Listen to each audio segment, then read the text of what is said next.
Hey, how are you guys? It's good to see you. It's good to be seen by you. And the person doing the seeing and the being glad about it is me, Bill Sylvie, aka the Dungeon Delver, coming to you live from an undisclosed location deep in the swamps of Florida.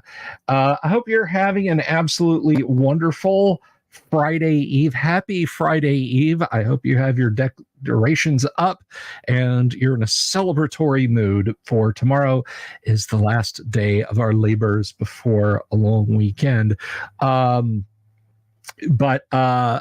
Yeah, I'm just kind of hanging out. We had a lot of fun last night. Kyle was here. We did a deep dive on RuneQuest, and that was a lot of fun. We've got a good show tomorrow night. We're going to be playing some Gamma World. We're going to be taking another trip back into the radioactive wastes. That should be a whole lot of fun. And then we're all just going to kind of chill for the weekend and then just start the whole thing back up again on Monday. Or at least that's my plan. I hope you will as well, because if you haven't already, click that subscribe button, click the bell icon for notifications, and you get all the news and notifications and all that jazz-matazz about the things we do on our show every week, 5 nights a week, for your entertainment.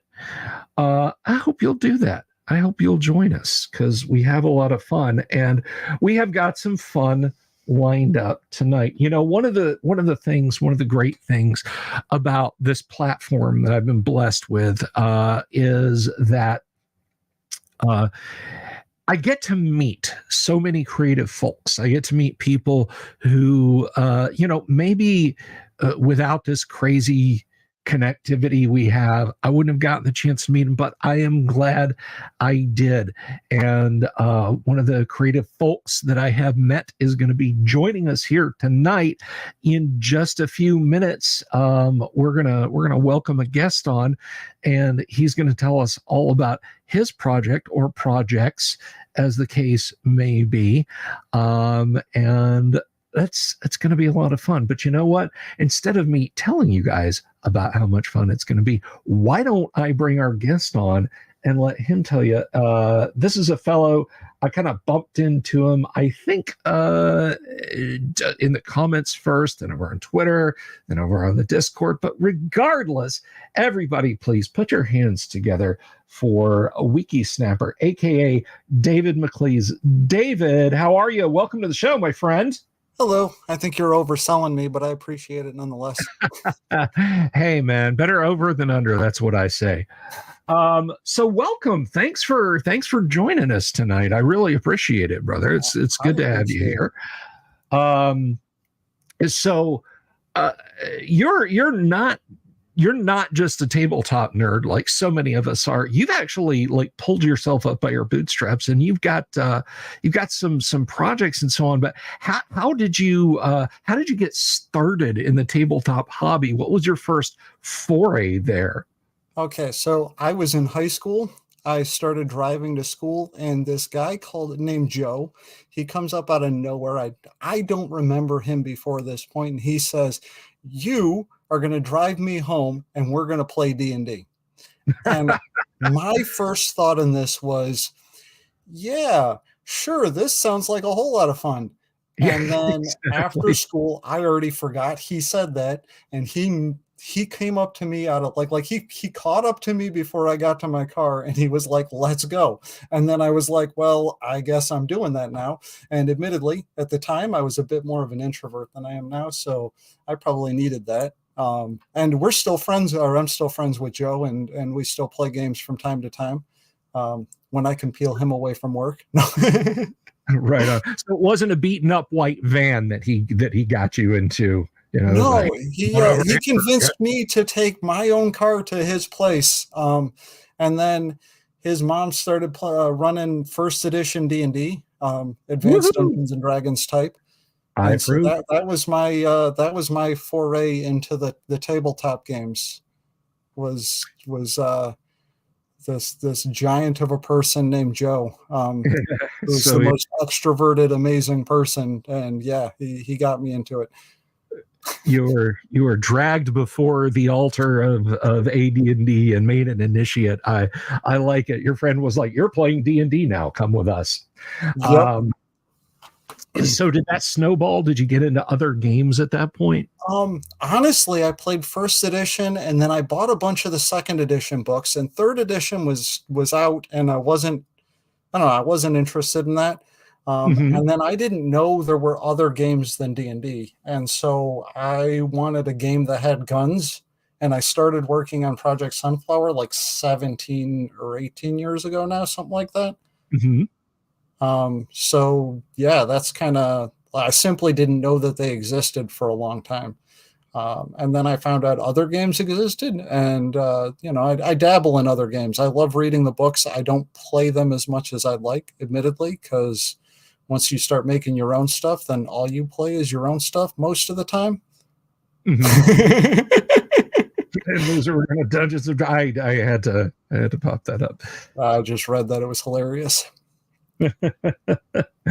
Well, that's great, man. So AD&D sort of launched your drive to create Project Sunflower, and I want to find out more about that. But I was kind of in a similar situation to you. I sort of grokked that there were other tabletop RPGs, but when you get to that section of the Dungeon Master's Guide for first edition AD&D, Six Guns and Sorceries and Mutants and Magic, that was like almost more than AD&D itself. That was just a tiny opening of the door, allowing me to peek into something that seemed even more exotic. In the back of the second edition, I think it's the Dungeon Master's Guide, there's like a simple line about firearms, and it says firearms do 1d10 damage, and if a 10 is rolled, roll it again and add it to the previous result. That single idea is where Project Sunflower originated from. Was like, why are we stopping at just this 10, and why aren't we using this for everything? I mean, there was that, and there's an equation in Project Sunflower that I came up with because I had this issue with when you're a fighter and you wanted to bend bars, but you rolled a shitty roll. And then the magic user comes up behind you and rolls good and bends the bars. And I was like, why does that even make sense? I've seen there's people out there that can bend a pan, like curl it up into a burrito. And I'm over here like, admittedly, especially nowadays, I have a hard time with a coffee cup sometimes, Right. I mean, when I was younger, I was a whole lot stronger, but I think everybody was when they were younger. Yeah, I think we were all more than we were younger. But well, I'm sorry. Go ahead. I was going to say those two things together were the foundation of where Project Sunflower originated from. And so now that was years ago, and it has evolved a lot since that foundation, those two concepts. But I really did start at it from a game mechanics viewpoint, which is ironic because I'm an artist and I look at the world as numbers, but not typical for an artist. Right on. Well, and it can be just the simplest ideas. It's said that the fantasy supplement in Chainmail, which of course begat Dungeons and Dragons itself, began as a Celts versus Romans session of wargaming, and someone during a Chainmail playtest, even before it was published by Guide on Games, and someone said, well, my Celt has a druid and I'm going to call a lightning bolt down. And it just kind of snowballed from there. Just this idea that sort of snowballed. And I think you can take a single notion like that, something in, as you say, something in the Dungeon Master's Guide as simple as here's how much damage a firearm does, when there's generally speaking nothing else for you to build on, but you can expand outward from that and create so much. So you've been going with Project Sunflower now, you say 17 years. I would say my entire adult life. Yeah. Your And it took me a long time to get to the point where I was even knowing how to make a game. Like, you start and you've got some ideas and you scribble it down, and then everything kind of lives in your head. And when the players ask you, hey, how does this work? And you just know all this stuff and you run with it like that. But then eventually you're like, I need to share this with more people, especially because your players are always like, this game's amazing. And in your own head, you're saying, I don't know if the game's amazing or if you guys are just really liking the way I game master. So then you make a leap and put forth a substantial amount of hard work and then bring it into meat space where other people can enjoy it. Right. And so that kind of brings us around to today. Now, I had actually linked, folks, if you check out the description, you can hit Drive-Thru and see where David's got your Project Sunflower stuff and other things from Thank you so much.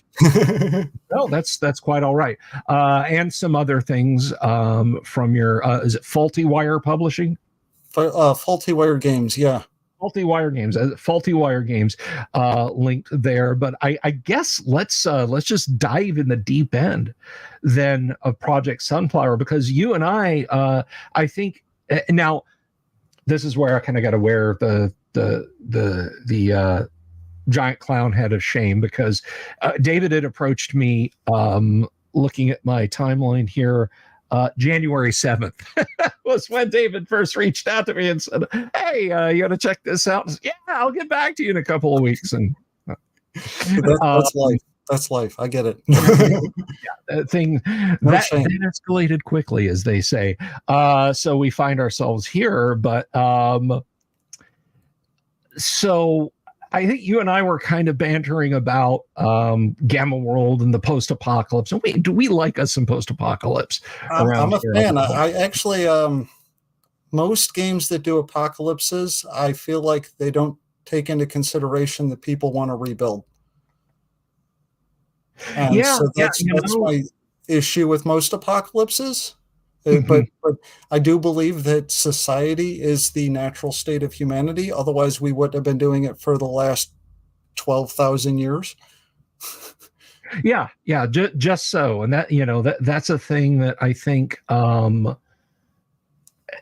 are things you have to do for story. Cormac McCarthy's Grim, The Road.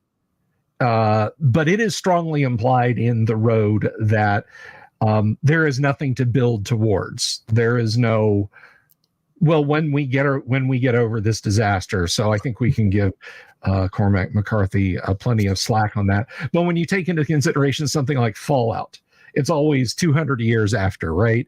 And nobody swept up the glass on the floor or the gravel or cleaned up all the bones or painted anything. Yeah, you have people living in literally the twisted shell remains of a building, sleeping on a filthy mattress that is open on 3 walls to the elements and to the sky above. And 5 feet away is a tangle of 200-year-old skeletons. I mean, it just doesn't make sense. It's insulting to humanity is what it is. It really is. And I take, the Fallout games, I just go with it. My headcanon is that Vault-Tec is still running a global or at least national level experiment, and they're stopping people from doing that. They're supplying the raiders with guns and bullets to stop. I just look at it as satire to the modern world. Yeah. And then it doesn't bug me so much when I'm thinking about it as satire. Oh, yeah. And Damien hits on something here that is very correct. In Fallout 2, there are literally new civilizations, new technologies, Fallout 1 and 2 and New Vegas are the best Fallouts, and all of those are the ones that were made by Obsidian. I mean, Fallout 1 and 2 before Obsidian was calling themselves that, but yeah. Yeah. And then, of course, to show their appreciation, Bethesda, in the opening seconds of the Fallout TV series, has everywhere where Obsidian / Interplay Fallouts took place, get nuked the hardest. So some great reward. But that, to kind of loop us back around a little bit, and even I think Gamma World suffers from that. Like, for those of you who watch the Gamma World games, I mean, I'm always talking about the party finding ruins, right? And it's been 151 years. Somebody's rebuilt something. And if any of my players are listening, I'm not going to tell you what it is in advance. But so that brings us then to Project Sunflower. Tell us about the premise. That is a beautiful looking. Is that the Game Master's screen, or is that the book itself? This is the book itself. That is gorgeous. I love the plan book layout there. That is really neat. I like an unusual book. It reminds me of how the tech readouts for BattleTech are. Speaking of post-apocalypse games, I like the layout design like that or the landscape design instead of the portrait, because when you're playing at the table and you have your battle mat down, then the book doesn't take up as much of the like into the depth of the table, and so your battle map is still visible. Project Sunflower is very much supposed to be played with a game map or a hex grid, essentially. And so, because honestly, when I started, I didn't even know that playing without a grid was an option, because that's how my game master used to play. So, it didn't even dawn on me. Just those things you didn't know, and you learn as you get older. Right. I did not know that the world was going to go to VTTs. That wasn't a thing. Well, I don't think a lot of us did. It was notional back in the early 2000s. I remember there was something I tried with friends called Screen Monkey, but you literally had to, like, if you had a firewall, you had to make an exception in your firewall, and somebody had to host, and it was such a mess. And now there's so many VTTs, but I tend to go theater of the mind even when I'm gaming online, like our Friday night Gamma World game. But so let's dig into the meat of it. What is the big disaster? What is the catastrophe that sets off Project Sunflower? Or do we need a little bit of world building exploration before then? Give me just a couple of moments of world building and we'll move right into the disaster. It's all part of the same thing. So the idea is that people are running out of oil, because I can't imagine a world where we're not all oil junkies, right? Right. And so as we're running out of oil, scientists start trying to figure out new ways of generating energy, new ways to make oil, and they create this thing called the sunflower, or Project Sunflower, if you will. And it is a plant that grows a fruiting body, and you can squeeze essentially biodiesel right out of the fruiting body. That's what it is. But, in our infinite wisdom, we don't design it with a natural predator. We're thinking our need for oil is going to be enough to keep this plant in check. But we also design it in such a way that it just spreads everywhere, because we really know that we're going to want a lot of oil, right? Right. And so this plant spreads absolutely everywhere. It's taking over like crop fields that people don't want it to, because people still want to eat food. So you start having these problems from that. And then not too long after that, somebody comes out with a way to keep it in check using a virus that is a carcinogen. That's a fancy word, means it makes cancer inside this plant. And at the same time as making cancer in this plant, there's speculation in the world, and none of this is 100% known, because game masters need to be able to play with some of these ideas themselves in their own setting and their own table. Sure. But some of the ideas that people make of that virus is also designed to make it so animals can eat it, maybe. Some of it's just because when you have cancers are literally just mutations that go wrong. Well, Mhm. eventually the plant starts mutating, and it starts like this virus that they use, this carcinogen they use to keep it in check, starts spreading to other plants. Um, and it's like, oh, this is really bad, right? But Mhm. at this point in time, it's only spreading to other plants, and we're still able to have food, and sometimes our food's growing weird, but it's like, you can still eat it. And animals are still eating it, and so then it starts spreading over to animals, and it's like the first time it jumps to like a deer or something like that, and the deer starts mutating, and it's like, oh, that's not good. Um, and as it's happening, it's not just killing these things, they start mutating, they start turning into monsters, they start becoming violent, plants are growing thorns and becoming carnivorous, and deer are mutating and becoming hyper aggressive. And then the next animal that it jumps to, you get birds that start flying down to peck at people all the time. And then so people have like this couple of years of buildup of the whole world, just the whole ecosystem is starting to go to shit. And it's like, obviously this is going to jump to people eventually. Anybody with a half of a brain can see that that's going to happen eventually once it starts jumping to enough other creatures. And so then we, like intelligent people start bunkering down, if you will. They Mhm. start creating what's referred to as dome cities, and they're not like cities with big bubbles over them. It's like, hey, we do things. Oh, sorry, the plant actually spreads with spores, like fungus spores or like pollen in the air kind of spores. So it spreads like that with spores. So we create like bubble cities, and they're you just over pressurize modern buildings, and you can keep the spore from getting in by setting up a filtration system. And some people have the resources to make purpose-built buildings that to protect against these things. And all this time that this is happening, you get um, you get mice that are starting to grow into creatures that are size of elephants, or sometimes they're the size of full-on kaiju. Like these things are mutating, but the mutations always seem to be somewhat beneficial. It's like the mutations are there, instead of killing the creatures, it's turning everything into monsters that are more efficient hunters, more efficient at surviving. And the spore seems to be able to largely convince to attack things that aren't, or that are essentially aren't infected. It wants to attack those things first. So the entire ecosystem then is out to kill humanity. Before and then after all of that, it starts jumping to people too.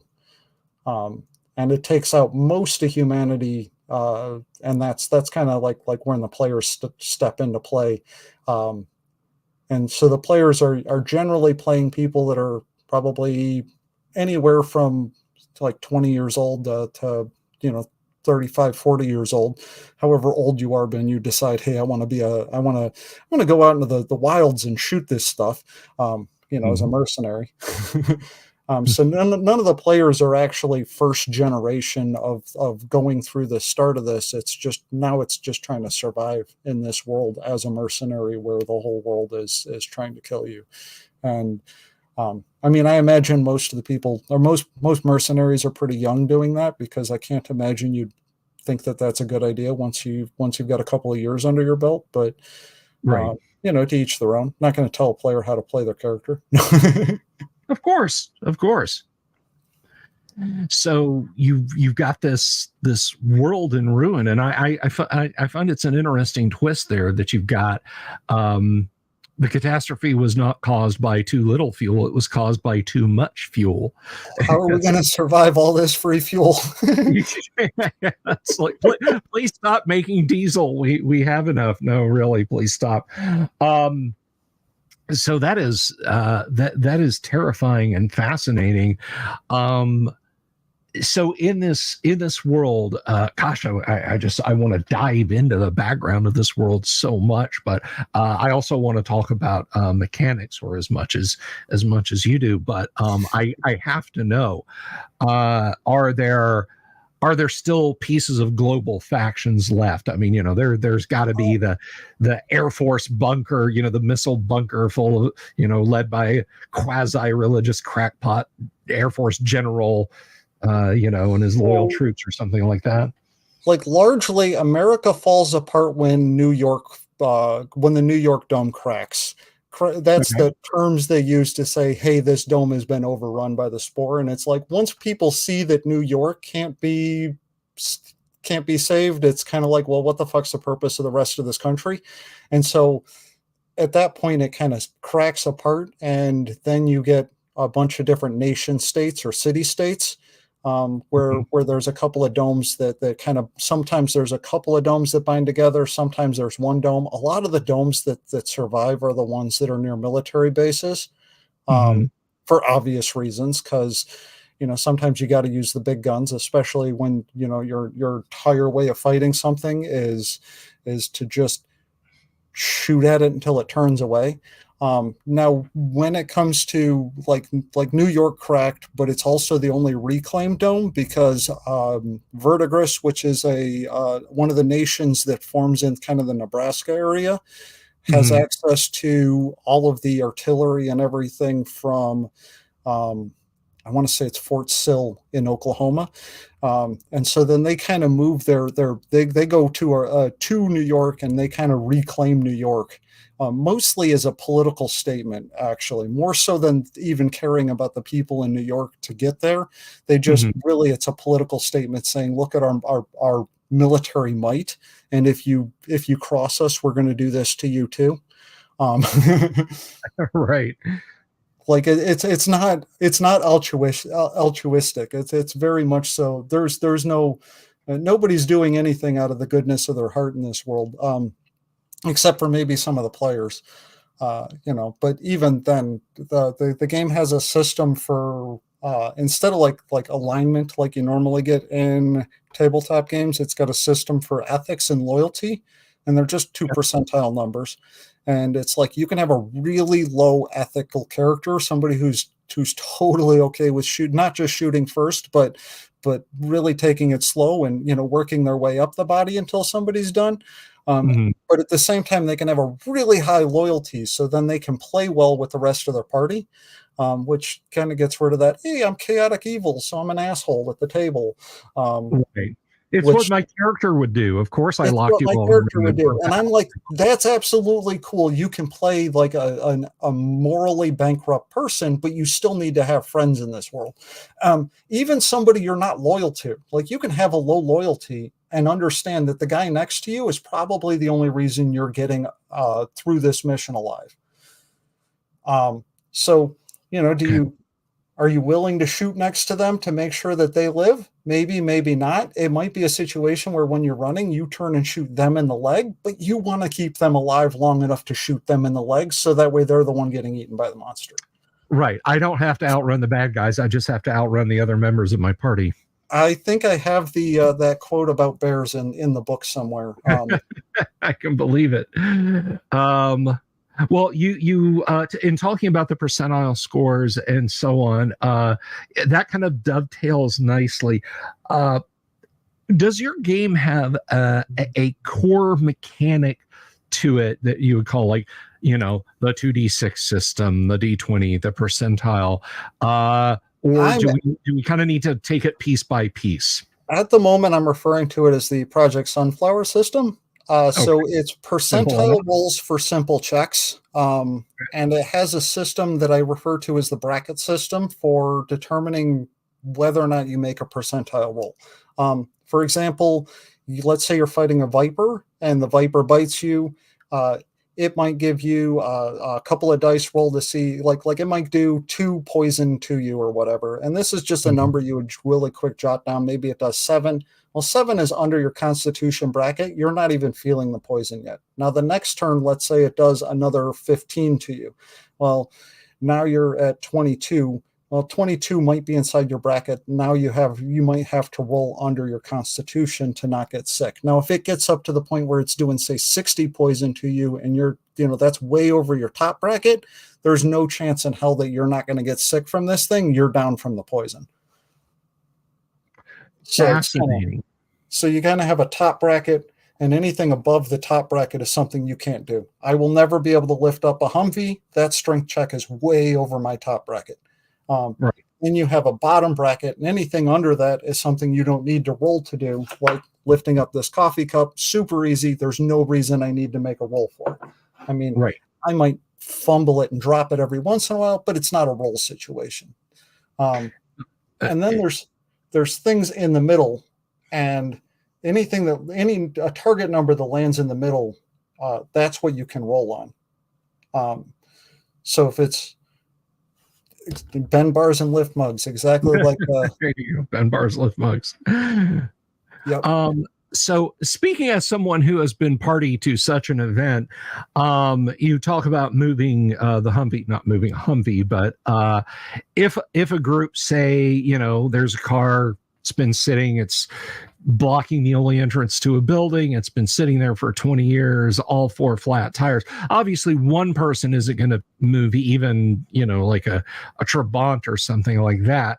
But could a party, say, combine their strength and all make like a unified roll? How would that work? So generally, you have your strongest person is the person you want to make the roll, quote unquote. But then you can have other characters add their modifier to the other person's numbers.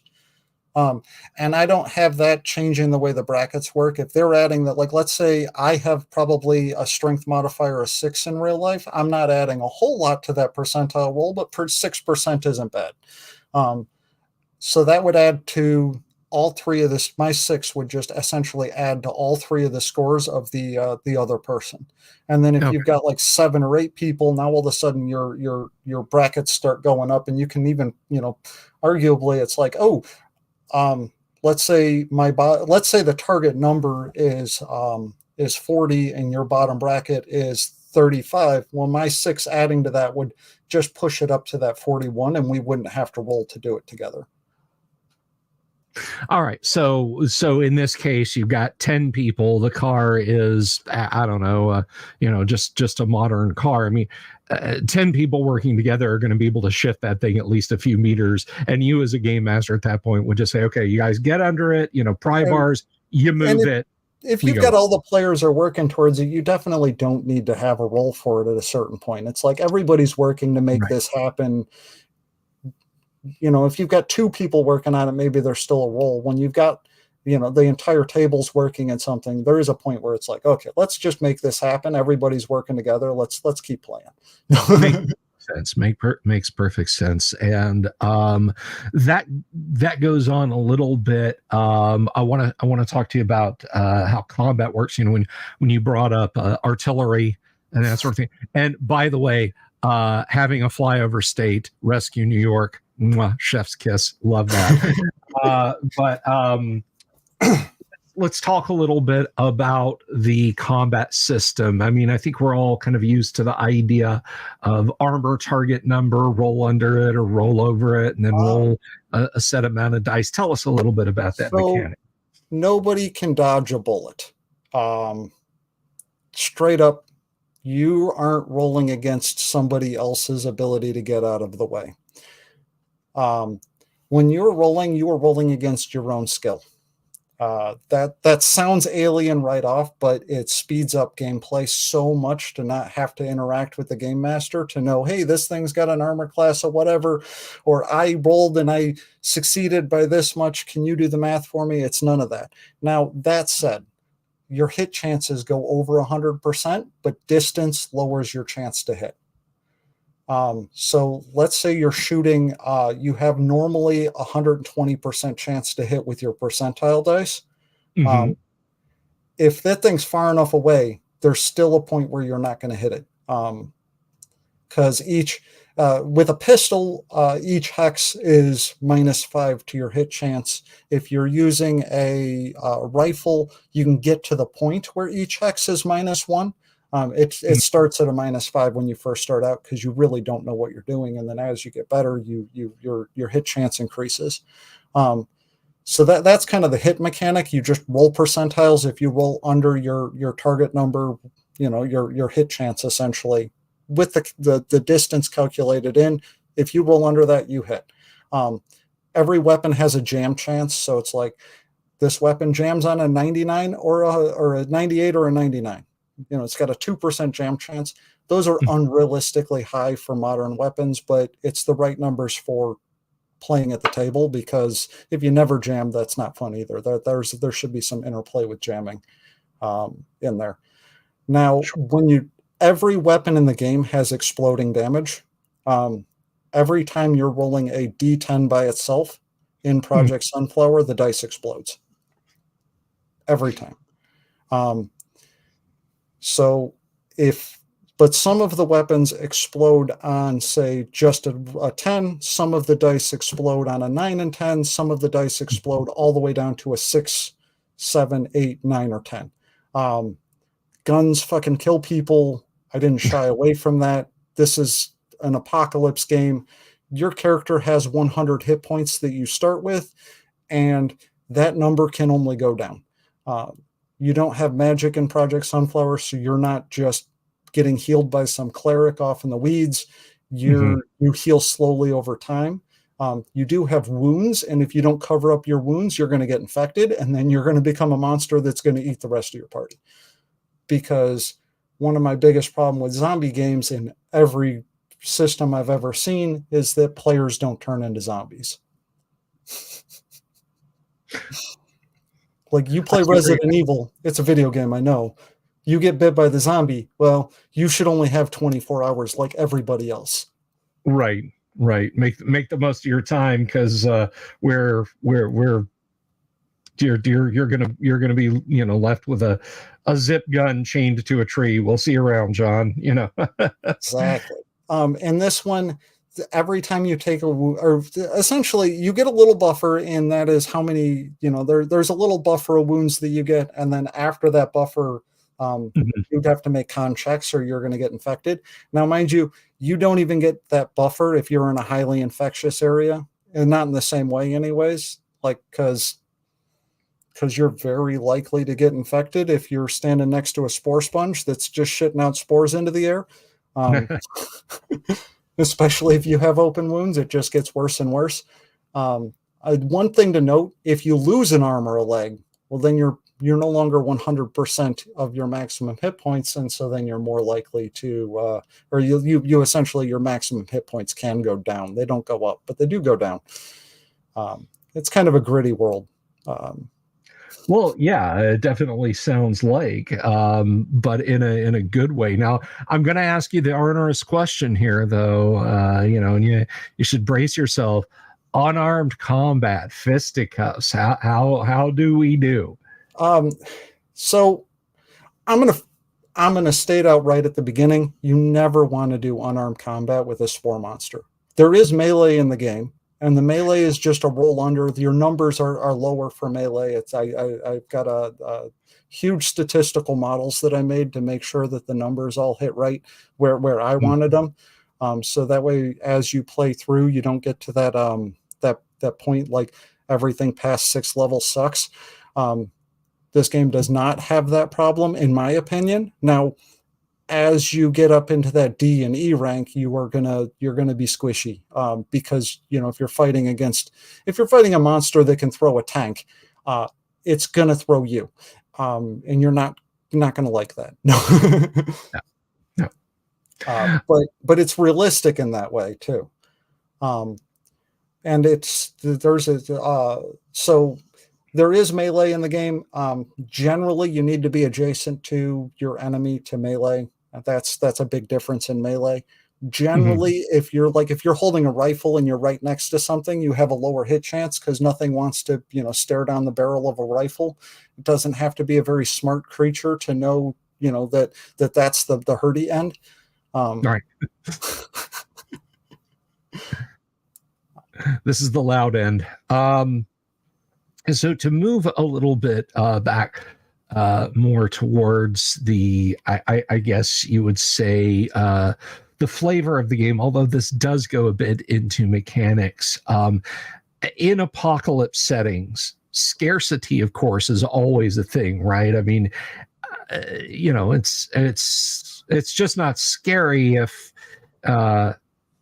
you're holed up in the shopping mall and the biker gang never gets in, and you're just able to spend the rest of your lives there, right? Then it's not a horror story. It's a drama. It's a small drama. So I would say that this is a bit so there's definitely scarcity mechanics. There's mechanics for how hard it is to find items. This is a bit different than most apocalypses in that I don't think that in an apocalypse industry stops. Like just because the world's gone to shit doesn't mean people aren't going to keep making things. People need to figure out how to eat. You can't have a population without food. People are going to keep growing food. Now, in this world, food is able to infect you, so you don't eat your steak raw. Like everybody was like, hey, I'm going to die before I eat a well-done steak. Well, guess what? They did. Problem solved. Let's move on. There you go. So, but at the same time, there is scarcity in the world. So I have a ranking system. Every item in the game has between A and E rank, A being the easiest to get, E being the hardest to get, because I've got to be different. Of course. And so when you go to find an item, you roll a D10 and you re-roll 10. And so like a 1 through 7 on that, and there's charts in the book, so those numbers the numbers stick eventually, but there's also charts in the book that make it easier. So you roll a D10, re-roll 10. On a 1 through 7, you can you find an A rank item. Like that's you finding shit, but it's there. And then on a 7 through, I want to say 14, you find a B rank item, and the numbers go up like that.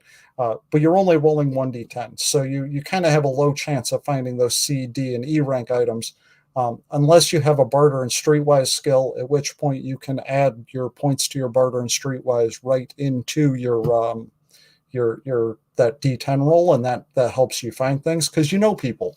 If you're in a town and people, they're gonna hold things off to the side for you. They're like, I know this guy. I know he wants one of these things. I'm holding it off to the side for him when they come in. Excellent. So, and I'm guessing there's probably ample chances to scavenge once you get out into the world, right? Absolutely. I have a couple of rules to scavenging in the book. My first rule to scavenging is that anything easy to find has already been found. That is the first rule to scavenging. So if you're looking for something, you need to actually be looking, not just like, hey, I'm going to stand in this room and take a gander. That's why it takes time to find things. Because all the places especially the closer into a city you are or a dome, the more likely you are to be finding or going through places other people have already gone through. The second rule to scavenging is never put something on a monster that you don't want to give to the players. So if you're fighting a feral human, somebody that's mutated already, and they've got a gun and they're shooting at you, when you kill them as a player, you get that gun. Like, don't be the dick game master who's like, oh, your bullets blew up this awesome gun that I gave them because it was no. That gun was there. If you decided that monster is getting a C rank gun, so that way they hit better, then give that shit to the players too. That's how I roll. That's how I believe full-heartedly. I think a good game master is going to do something like that, and I'm glad you have it codified in your system. I mean, it's been many years, but my co-host Kyle Schuant and he was running an Aftermath game for myself and another person, and we took down a security robot, and my character had gunsmithing, and I took the ruined robot apart and built us a support machine gun out of one of its gun pods. It wasn't like, oh no, this is too complex. It's a solenoid and an ammo feed system. We just need a stock and a bipod, which you can make out of sticks. Which you can make out of the rest of the thing that was already obviously able to hold it. Exactly. So we were toting that support machine gun around with us, and it was very handy to have for the rest of the time. So I appreciate that you have that. Don't give your bad guys stuff that you don't want your players to have, because doing the that was unbalanced, or that was only for the bad guys because I wanted to be hard on you guys, I'm going to take it away at the end of the fight, is a dick move. It is. It's absolutely a dick move. I mean, if the players solve a problem with a grenade, then I can see in that. It's like, There's grenades in the world. They're hard to get. They do enough damage. Grenades blow shit up. That makes sense. That's always one of the hardest possible things to try to balance in a game, was it's like, in reality, a grenade has a 15-meter lethal zone, and it's just like everything in that zone is dead. You can't do that in a game, and I hate that you can't, but it's true, because if the grenade gets used against a player, for whatever reason, it's like, well, that just ends players, and that sucks. Yeah. Well, I mean, once you get away from Thofford and Mouser and Gandalf and Frodo and even Conan and Thulsa Doom, it's the way of the world. Something bad's going to take you out. And you get a bullet and it's time to lie down. Go ahead.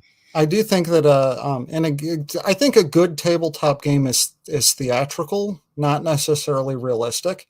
That being that being said, if the story demands that you get that a grenade is thrown at you, then it should be thrown at you. But you need to take that into consideration as a game master before you just throw it. It needs to be the right thing for the story, the game, all of it. And then if the dice say the players die, then you got to go with the dice, because that's what the dice say. Especially in a game that has all of the exploding dice, because if you roll 80 damage on 3 dice, and you're doing that behind a GM screen, you're a dick. If you're rolling 80 damage with 3 dice and you're doing it where all the players can see and they're counting the dice with you, then it's legitimately the dice just fucked that player, and that's not so bad. Sure. And I am very much of the mindset, and this has kind of been an ongoing discussion over on Twitter. I know you and I follow each other on social media, but fudge dice, don't fudge it. Look, I'm not going to fudge the dice. I'm simply not going to do it. You're going to get, your character knows what they signed up for, and if you get hit, you get hit. And if I, as the DM, I'm like, oh gosh, I really shouldn't have sent 2 huge ancient red dragons after the 4th level party. That's on me. Yep. The dice. Go ahead. I'm the person over here who's like, if I was rolling behind a GM screen, I would want to fudge the dice for my players.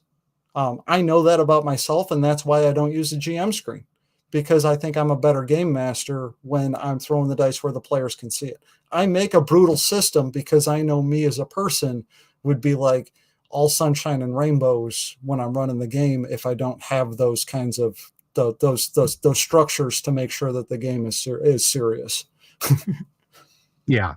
I think there's a little bit, and this kind of goes into philosophy, but I think there's a little bit too much coddling of the mindset that if I don't do exactly what the players want me to do, that there's going to be hurt feelings and flipped tables. Like, don't you want people to have fun?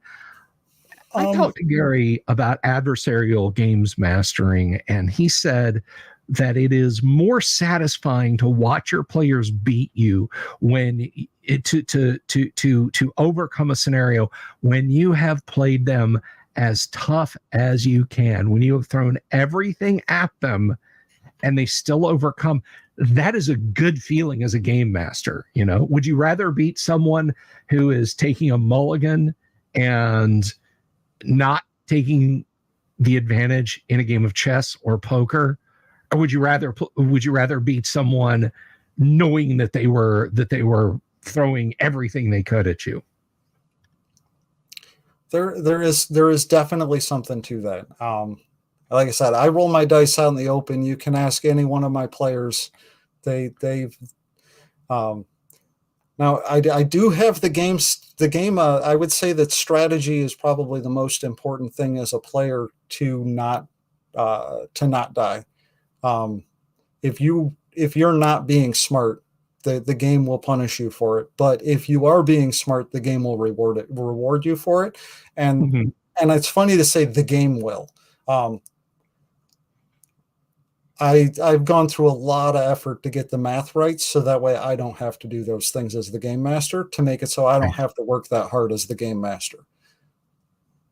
Like, when I'm at the table, I want a game to be easy to run. When I'm designing it, I want a game to be challenging, or like I want to make sure that's where in the design phase is when you get to do the challenging things. When you're running the game, it should be easy. It should be fun to run.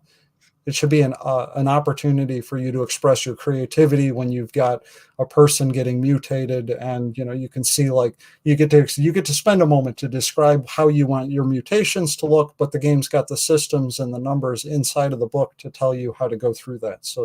So if you have a creature that are mutating, you can be like, hey, this thing's ribs, you can see its ribs are starting to twist and move underneath its shirt. You can see the little white spears coming out of its chest as it begins to fall forward and stand on the new legs coming out of its rib cage, as its spine is peeling up from behind it, and you can hear the boiling of its flesh as it's screaming in agony, before it starts running at you. Like, right. Then I know, okay, well, all of a sudden I've given this thing a couple extra legs. Let's increase its movement a little bit. It's got spines, so maybe it does a lunge attack that can stab through people, something like that. Mm-hmm. It was a person, so maybe it's still holding one of its guns in one hand and it's shooting at them. I don't know. You get to play with that kind of thing, but you don't have to, like, but once if you make everything else tight enough, then you can be creative in the descriptions of things, and that's, I think, where the game really shines. Excellent.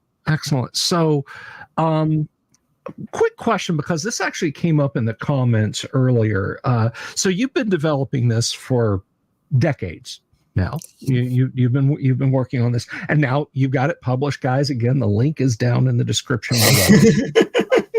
Hit it up. It is a beautiful looking set. We're going to go into that here in the second half. But I do have to I do have to ask this, because somebody did mention this in the discussions. When The Last of Us hit, did you feel a little twinge? Honestly, I haven't even watched it. The last time I felt like a gut-wrenching, like, I know of The Last of Us.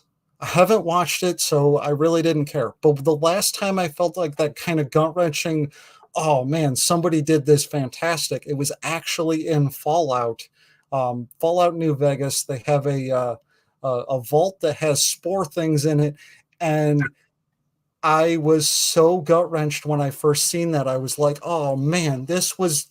And then, I mean, I had all of my documents that showed that I had been working on it for years, even before that, even before Fallout New Vegas. So that's the kind of timeline I've been working on this. But when I first seen that, I was a little heart-wrenching. And then I was like, you know what? I don't even care if this, I'm not done with this. So, and it's not exactly the same. It has similarities to what they did, but it was, it's not exactly the same. And I just kind of went with it anyways. John Tynes of Pagan Publishing, of course, they did the great supplements for Call of Cthulhu, Delta Green, and all subsequent ones there.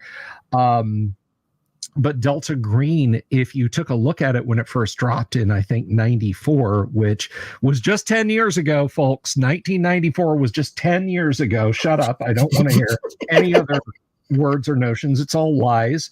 But no, when they started working, they had started working on Delta Green at their table in 1989. Well, what came rolling along in 1991 but the X-Files?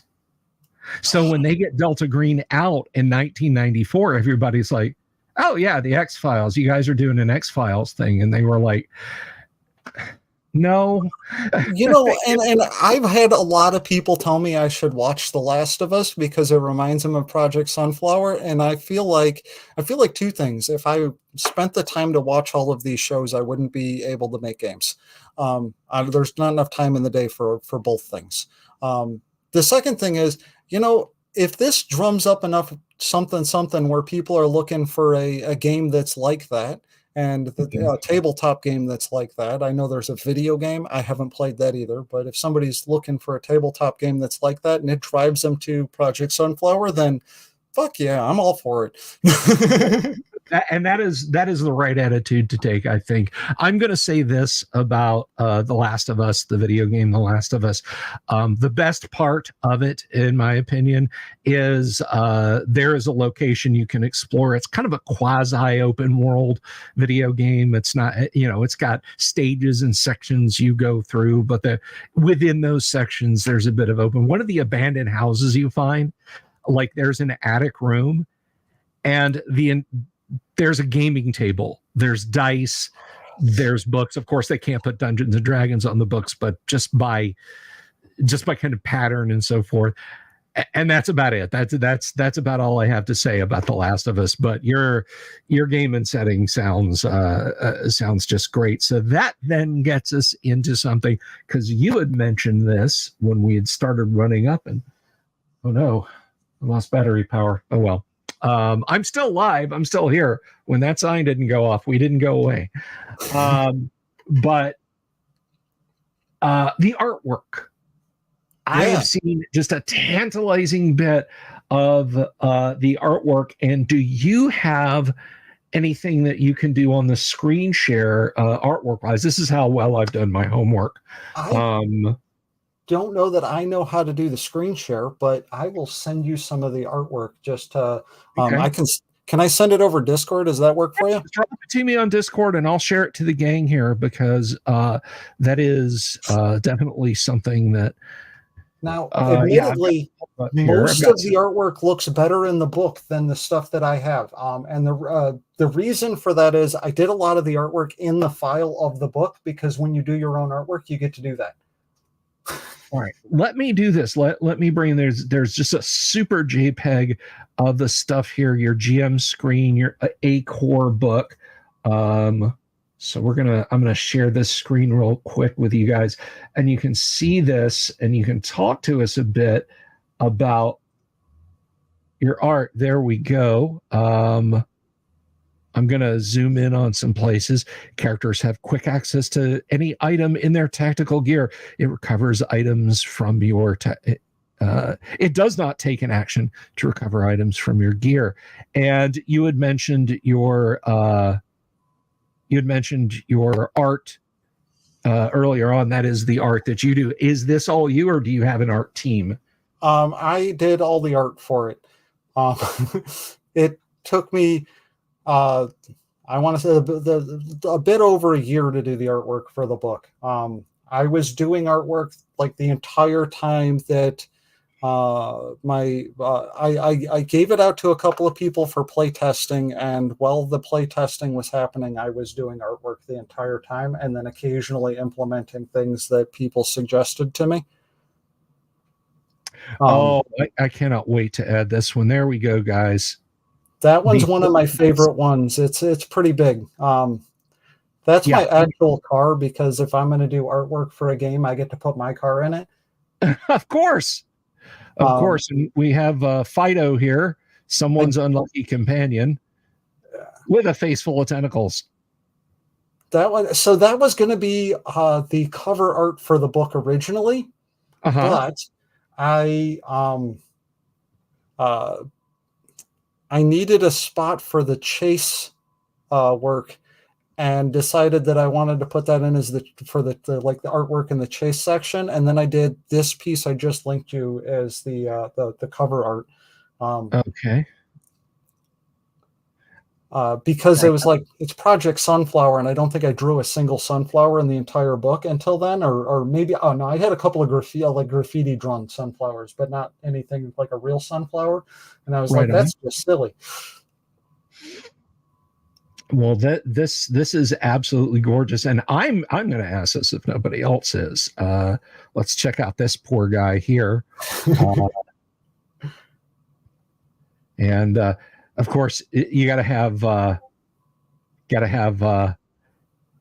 some things need to be a little lighthearted, because if you don't put some stuff in there that's a little bit lighthearted, then you don't have any contrast in the piece, and then it doesn't hit the same way. So when do we get, this is nice. This is lovely. This is not what you want to see when you're raiding a building, I'm guessing, right? That's a spore sponge, and I can try to make it look like there's a whole bunch of spores in the air. Admittedly, drawing atmosphere is the thing that I am the worst at of all the things that I draw, and there are a lot of things that I don't think I'm great at. I think it works. I think it works. You got some moats in on the window over here. I think it's working. It sells for what it is, but at the same time, it's the thing I'm the worst at, I think. My own opinion. You are a better artist than I am, sir, and I say that with absolute admiration. But I do want to ask you, so because you've got over on Drive-Thru, of course, you've got all these great books and so on and etc. When is the Sunflower art book dropping?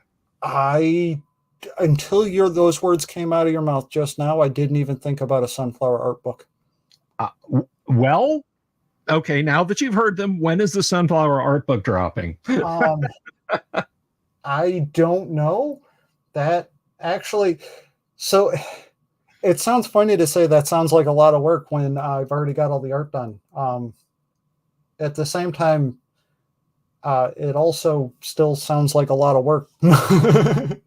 No, of course it is, because now you've got to do layouts, and you don't want to just stick the illos in the book with no context. You'll want to put in text and like maybe an inset of a sketch of the piece as you worked on it, and so on and etc. So I decided, like, I don't know, 15 years ago that this book was going to be in landscape, because for the reason I described earlier about the way a book sits on the table and how much of the table it takes up. And also that when it's in landscape, a book just sits a lot flatter. So like I said, I decided that like 15 years ago, and I didn't look into any of that when I was making Project Sunflower. And then it came time to print, and through Drive-Thru, the only way I can have it print in landscape after I already formatted everything to landscape is premium paper and premium print. Now, anybody who knows Drive-Thru knows that that adds a ridiculously substantial amount to the cost of the book. And had I known that it was going to do that, I might have gone back on what I wanted and just made something anyways, or made it portrait anyways, because when I'm selling these things, I think I have the book up for like 75, and I think I get less than 15 out of each book. Right. That's why the costs are what they are. I let everybody know. It's like when you see a book price and it's priced what it's at on Drive-Thru, and it's like, oh, that's really expensive. It's like, yeah, the reason they're really expensive is because artists need to live. Game writers are trying to pay rent. I can assure you that this is not the job for somebody who wants to pay rent. Yeah, you too can earn tens of dollars in the exciting field of RPG design, as they say. Now, here's a question. Kabuki asked this, and I have the same question. Do you do digital or pens, pencils, brushes, and paper? How do you go there? What is your practice? All of this art is digital. I love drawing by hand. I feel like hand is far more creative. I feel like when you are making a game and you are trying to get a piece of art out a day, unless it's a full page piece of art, I think every one of the pieces I made in a day. When you're doing art like that, it's got to be digital. It takes so much more time to draw things by hand. And so all of this is digital, and I don't know that I don't even feel like a lot of this is art, because so much of it was just producing it as fast as I could. So much of it was just trying to get content out that it feels like content and not art to me. But I know that it's also good enough that people like it.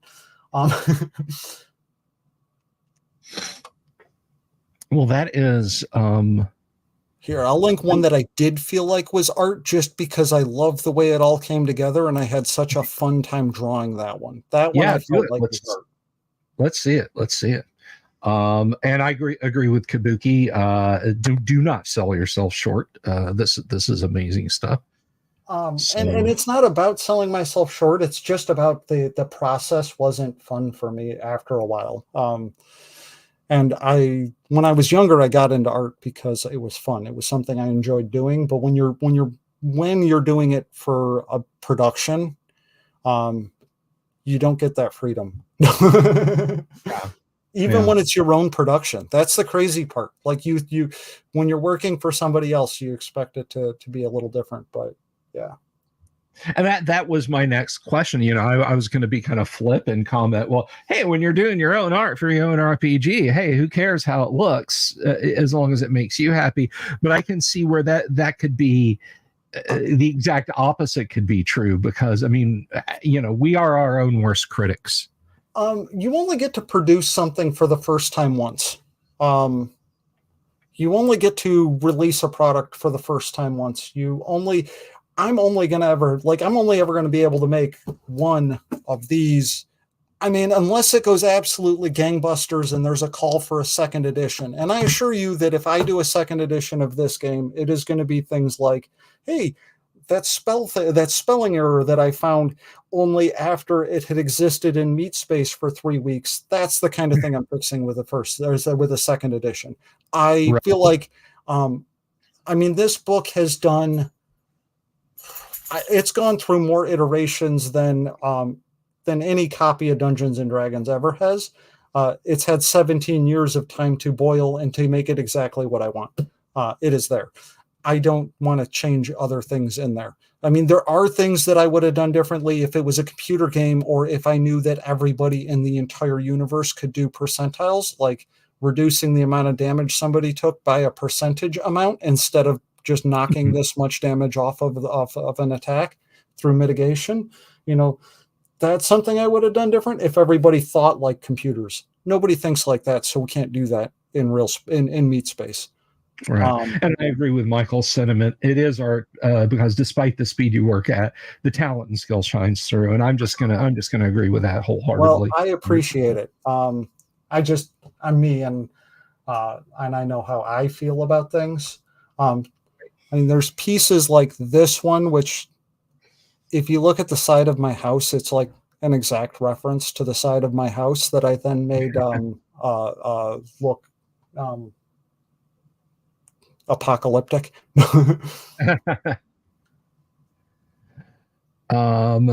Let's see. I'm trying to find one that. A question while you're looking for that from Matthew Frazier.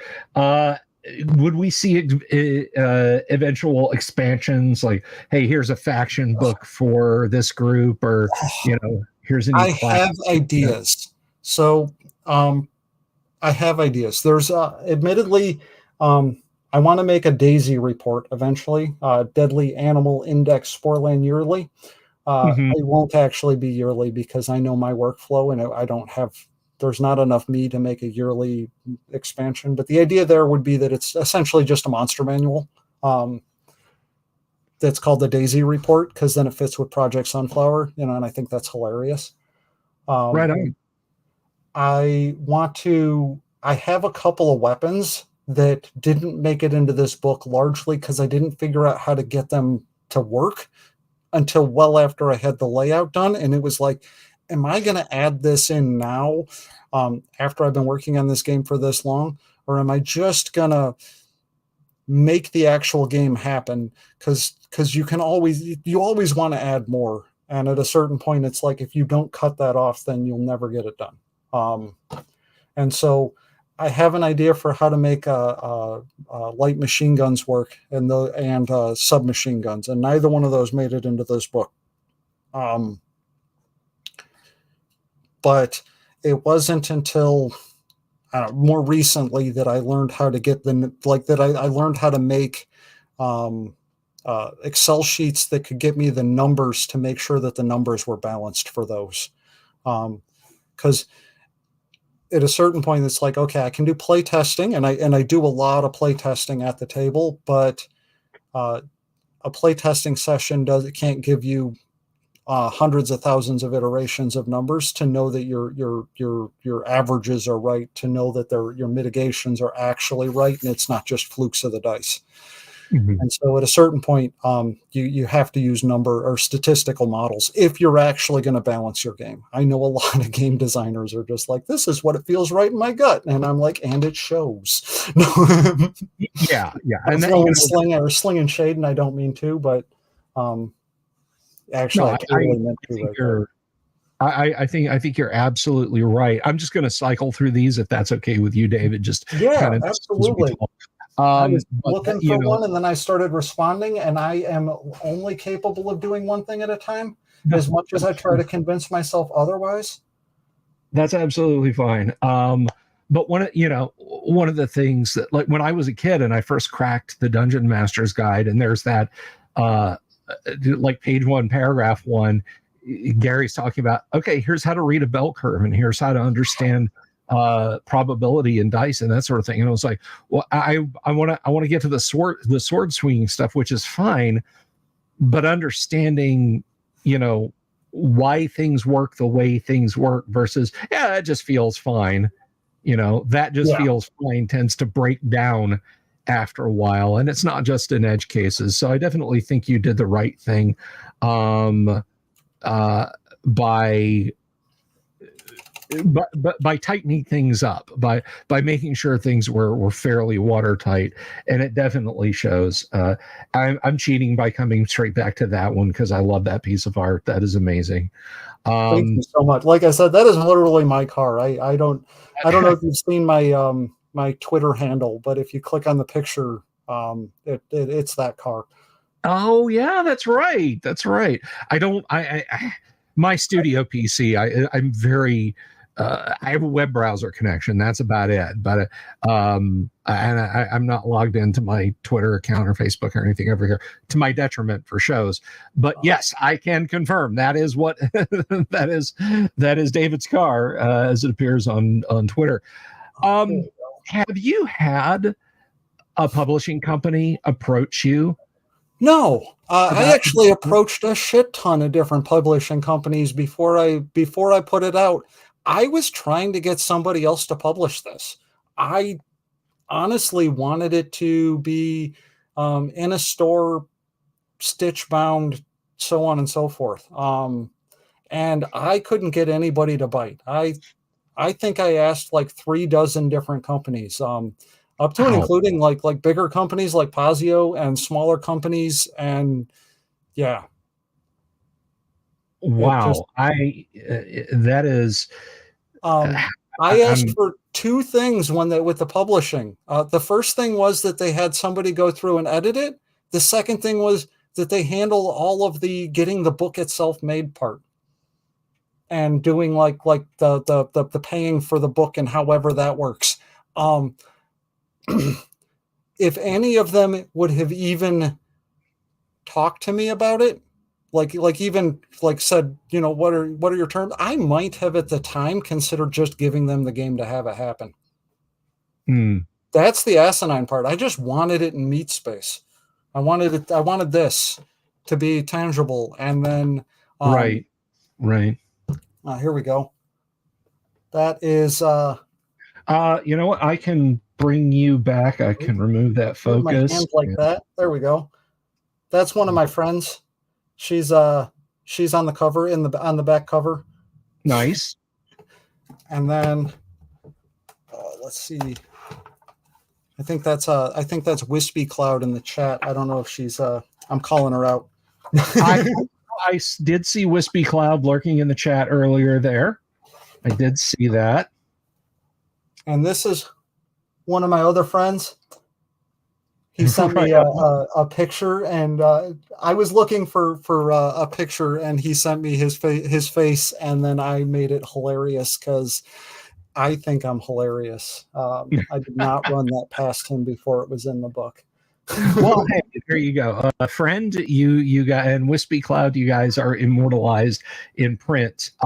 Michael Connor brings up an interesting point here. Did you consider crowdsourcing Very much so. I was actually I was going through the steps of a backer kit, and then my housing situation got a little unstable. And I was like, Mm. I want to make sure that anything I'm doing, I can actually get it to people and like in a responsible way.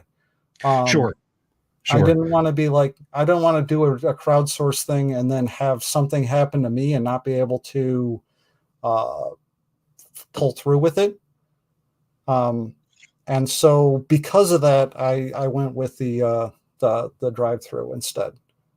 Um, Yeah. and it's a Well, hard decision, but also, for me, the stress of getting the book printed is not great. I'm not the best with stress as a person. I'm one of those creative types that loves to do all of the work and go through all of the effort, but I really want somebody else to do the hard part, like the marketing and the selling. Because I just get lost in my own head when I'm trying to do that stuff.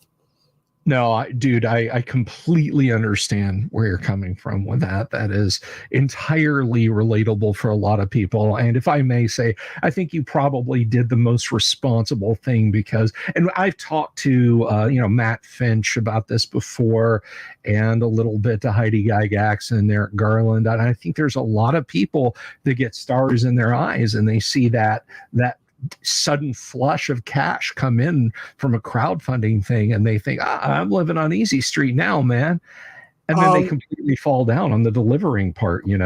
I will not be that person ever. That's a I that's a won't allow really it. that is the right attitude to have. I don't ever want to be somebody that people can't rely on. Now, have you gotten critical feedback? Have you heard, uh have there been reviews? Um, Have you gotten reviews yet?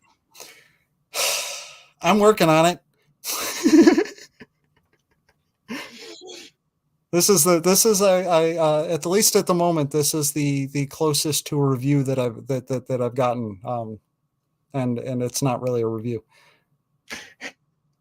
Well, hey, man, when Actually, I can't say that. I'm sorry. When it was not out yet, Todd from Hex Press did a look over of it on a stream. I don't know okay, if you know Todd from Hex Press. He I is do a not personally know. he is a fantastic human being. You should reach out to him. He's awesome. Sure. Uh, So you're now dumb question. How long has this been out? How long has this been to press?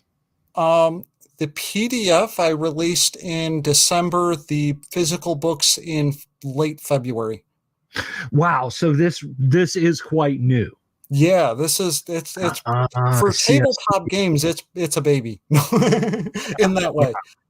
Um, there's another mechanic that we didn't bring up yet. I have a different dice mechanic as well in the game because I'm like, for one, I'm like everybody so at least when I started making this game, everybody who played tabletop games were nerds, and I'm like, people can handle some nerddom, right? Um, right. so with this, I have this other system. I call it paired checks. So the game master might roll like, say, 5 dice, and they get a 1, a 4, a 2, and a 7. 1, 4, 2, 7, and a 3. I don't know. 1, 4, 2, 7, 3. Then the player on their turn rolls their die pool for, like, let's say, lock picking. And if they get a 1, a 4, a 2, a 7, or a 3, then those 2 dice pair together and they get set Mhm. aside. And then on the player's next turn, if they're still working on this same check, they can keep rolling what's left of their die pool to eventually unlock this lock. Um, and so it's kind of like the pin. I think of it like the pins on a lock. Um, and it allows for checks that take multiple turns to achieve, which is Mhm. something that I don't think any other games really do. They're like, um, normally a lockpick is roll once and either fail or succeed. This is a type of check that you keep rolling over the course of time. But if the key there is, like, as a game master, like, yeah, the players are trying to pick the lock, And if they have infinite time, they'll eventually get it. But if you've got a monster, running down the hall at them, or they're getting swarmed by a bunch of things, then they only have so much time before the ultimate timer reaches zero, that being their hit points. And so that's kind of one of the other mechanics in the game that I didn't bring up yet because we got onto other things, and I just thought about it. No, it seems like a very cool mechanic, greebly, but in a good way. I like mechanics like that kind of tie into subsystems. If you're rolling it, if you roll a D10, the D10 automatically, or is for the player side, the D10 is like a wild card. For the game master side, it's just like any other number. And so that way, that really made the number system actually work. Otherwise, players never get through anything, but it doubles your odds with each die, and that was the trick. I just linked you a little visual representation for that in the Discord. I'm throwing a bunch of art at you. That might be my favorite piece of art because it's like it's art that explains kind of the way I was thinking about it. I like that. I actually dig that. So you've got you get each one of the pins, and you're eventually rolling dice to match the pins. That's that is very, very cool how you have that visually represented. I like that a lot. That might be the only piece of artwork in the entire book that gives that kind of visual representation, but I felt like it was needed because it's kind of a foreign concept, in that it's not something you would normally see in games. It's not your average tabletop game, whatever. That's not, yeah. Right. This is the lockpicking lawyer, and today we've got a 5d10 dice. We're going to be rolling a handful of d10s and 1/50,000th. No, that is a very elegant mechanic, and I like that quite a bit. As a tabletop, I would say as a game designer and as an artist, you wind up learning a little bit of everything because you want to make sure that your mechanics represent the real world.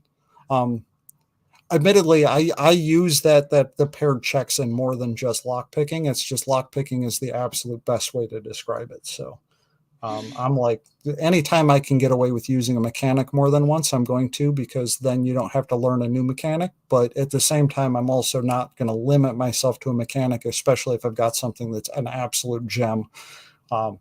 I do imagine that in years to come, that mechanic or that system is going to find its way into a lot of other tabletop games, and I look forward to seeing those. Excellent. I do too. Now, we had actually touched on this earlier, Michael, but Michael is asking a little bit more directly, have you considered doing a graphic novel? We talked about when the art book for this is coming out. But honestly, right now, I am taking a breather away from horrible and grotesque things. That sounds really funny, but I don't actually like looking at people getting their legs ripped off and people getting, peeled apart or whatever. As an artist, it makes it hard for me to sleep at night drawing some of these drawings. They're the right drawings for the game. They're what the game needed. I've definitely gotten softer in my old age than I was when I was younger. And I was like, oh, I'm going to look at this stuff just for art reference. Now I'm like, I don't want to see this shit. So I'm taking a breather before I go back to anything. The next thing, so my breather, I'm essentially a palate cleanser. I'm working on another game with my friend Matt, where he's helping me on it a lot, which is amazing. I don't know if you guys have ever done something and then had somebody else come in on the next one, and it's like, holy crap, how did I ever start working on shit myself before? Right. So yeah, that's so the next thing I make is going to be a lot lighter and a lot cuter and less grimdark. And then I think I'll be able to go back to doing more Project Sunflower. I just need a palette cleanser. I don't know about a visual novel though. Honestly, so I'm a great game master, but I don't think I'm a good storyteller. Mm. I think that the best job of a game master is to throw conflict at players and to take what players are doing and then fuck with it. And I'm great at that. When it comes to making my own stories, um, I don't think that's my strong suit. I'm really good at coming up with a world. I'm really good at figuring out all the politics of a world. I'm really good at figuring out how the world works. I don't understand people well enough to be good at being a good storyteller. Well, Gary told me it's all about offering gambits. You extend a gambit to players and let them act on that gambit. And that's exactly others. Exactly. I'm good at that part of it. I'm not good at the just writing a story myself. I don't think that anybody that like, if I'm talking to a player, I'm in a conversation, we're role playing out, I have that ability. But when I'm trying to talk to myself, it's not there. Yeah, pros, and a lot of people, and I think you and I probably share this. A lot of people think that because we can write stuff for tabletop games, prose is just like, oh, you write TTRPG stuff, so you're a writer. Yes, but actually, no. I'm an author of a book, and those books are tabletop game books. I mean, I also made Tradewinds. So in the middle of making Project Sunflower, I stopped making Project Sunflower to make Tradewinds. And I did that because I didn't know what I was doing with Project Sunflower, and there were things I needed to learn. So I was like, I need to reduce my scope to something that I can manage. And roughly when I was thinking that, I was trying to convince my brother to play Low Fantasy Gaming by Pickpocket Press. I don't know if you've ever talked to Steve Grodd, but he's amazing as well. One of the most fantastic game designers I've ever met. He's coming out with Tales of Argosa now. Little shout out for Steve there. But my brother was like, the item section in this book sucks. And so I started making an item list, as one does, especially as a game master does. And then I started like noticing that nobody else was going to know some of the stuff is with those items. And so then I kind of went on a full tirade and made Tradewinds, and I started describing things, and then I started describing some services things did. And I'm an armchair historian, which means don't take anything I wrote as actual gospel, because it's not. I do research, but I am not. I'm happy with this makes sense for a fantasy. I don't go into too much detail beyond that. Right. Because there definitely is a path you can go down. You start off with, in a hole in the ground lived a hobbit, and then 6 months later you're explaining how the One Ring is in fact a quantum computer that that uses skin contact EM to control people's nervous systems, and you're like, it can just be a magic ring. That's yes. So it's interesting you mentioned that the process of taking a break from one project to work on another project. I'm reminded of Joel and Ethan Cohn were working on Miller's Crossing. It's a fantastic gangster movie. If you haven't seen it, I highly recommend it. But they were working on Miller's Crossing, and they got horrible writer's block in the middle of it. They were just like, where do we go with this story? What do we do? And they were so tired of beating their heads against the wall and coming to these unsatisfying pathways that they set it aside, wrote, produced, filmed, directed Barton Fink, and then finished Miller's Crossing. That's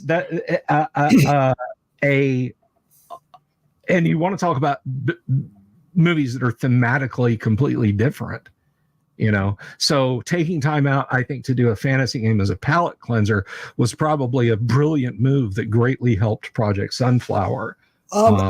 Well, and that was kind of so Tradewinds was kind of taking time out as a palate cleanser from Project Sunflower to learn how to make a book. Um, and then I finished Project Sunflower, and now I'm on my next palate cleanser, which is this other game. Because honestly, like I said, living in this Project Sunflower world, having that inside of my head all the time is sometimes more than I want, because it is pretty grimdark. It's kind of a shitty world. Mhm. Well, yeah, obviously. Uh, so I would, Actually, you you haven't, probably you don't want haven't, to post that picture that I just linked you, because that might get you demonetized. everything gets me demonetized. Let me see. Yeah, that might be a little much. That might That's be a little that's what much. I mean when I say I needed something different. I'll Um, share it on socials, guys. If you really want to see it, follow me on Twitter, _Dungeon Delver, and I'll throw that out there, or I can throw it out on the YouTube discussions page. I know you think I've forgotten that exists, but I can do that. But Kabuki wants to see it. Yeah, I'll share it in the Discord as long as it's okay. As long as it's okay with David, I'll share it. Absolutely. I'll share it Absolutely. wherever. I Um, am probably the only artist in the world that believes that once I put something on the internet, it's not mine anymore. I mean, still send me money for anything you want to send me money for, like buying stuff, but I understand how the internet works. I understand that it's going to, everything I post is going to get scraped by an AI, and the AI is going to draw it better in 2 minutes. I'm mhm, okay with this. I've come to grips. I think that we have a future ahead of us, and that future is going to absolutely be dominated by AI, whether we like it or not, because once the cat's out of the bag, it's there. And so I'm over here staring at the tsunami, and I'm a little bit excited because I kind of like seeing all the little seashells before the wave comes to hit us, but the wave's gonna hit us. mm, At a certain point, it's like, yes, the ocean has retreated. We are watching the ocean retreat right now. We can't run to the high ground fast enough. So either sit back and enjoy it, or get off the beach so I can. No. right. Um, and you have said a couple of times the other game, the future game. Any details you can leak about that yet? Yeah. So everything I say now is viable to change. I'm going to throw that out there. I don't want anybody to get their Of hopes course, up and then it's of crushed, course. because I am totally about killing my babies if they don't line up right. Um, Mhm. that sounds awful to say it like that, but y'all know what I mean. Um, Yeah, no, that is for writers. That is the catchphrase, kill your lovelies. so and I also believe in failing fast and failing often and trying stupid things. So I'm going to throw out my little disclaimer there. And now that my disclaimer is out, I can share. So it's a D6 die pool system. And you roll your die pool, and if you get 3 of a kind, that's 1 success. If you get 4 of a kind, that's 2 successes. If you get 5 of a kind, that's another success, so on and so forth. Um, Mhm. that's kind of generic. It's you get multiple rolls in your turn, kind of like Yahtzee or Farkle. So all of that aspect of it is a little bit generic. The fun comes in with the line attributes, as I'm calling it. So you have like let's say you succeed, you get 3 twos. That's 1 success with twos. Well, twos might be disarming somebody. Um, and then had you rolled 4s, maybe you would have knocked them down instead of disarming them. Right And on. so you have this Mhm. room to play with your character build. And then in order to get these line affixes, as I call them, like you have to go and slay a goblin to get the jab move that the goblin has. Or you have to fight the dervish to get this ability that the dervish has, or whatever. So you kind of go through, and in order to get these new abilities, you have to fight them. And then you also have classes and class abilities in that one. So Project Mhm. Sunflower is a classless system. Any person could in theory do anything of any other character. Sure. um, uh, Up to and including, like, there's backgrounds in the beginning, and a lot of people confuse, a lot of people are referring to the backgrounds as classes because they're a starting ground for your character. They aren't classes. And that if anything that you get from that background, any other class can get. This is just something your character has when you're starting out. That's kind of like hey, you were a blue collar worker, you know a couple of things. You were a refugee, your life sucks. You're starting Project Sunflower on hard mode. You were an orphan. You've been living in this dome without an adult. So you know some things that other people don't know about being like an orphan and getting in and out of the dome undetected and so on and so forth. You had a soldier background. You're literally starting better at guns than other characters are, but the other characters can get where you're at. And that's kind of an idea of the backgrounds. The other games got classes, and the difference is that for a class is like, you start with this is what you get. Yeah. Well, that sounds very, very cool. And those of you who wanted to see David's drawing, I did put it in the Discord, in the fantasy art Discord, so you guys can go definitely go check that out. So I gotta say, I'm pretty hyped for this. This seems like a very, very cool game to play. Are you have you taken it to a con? Have you considered? Is there like a what's the word I'm struggling here? Like a lightweight version you could give out for like free RPG day, like just sort of a easy play, fast play version. That is something that I've been wanting to do. But I'm only one person and I only have so much time, and I just haven't gotten to it yet. Okay. Well, no, that's a perfectly cromulent answer. And I feel like, you just got this out and we're now like on the heels of free RPG day and convention schedule and stuff like that. So, it'll, I guess what I'm asking is that coming? I would love to see that, roll out there.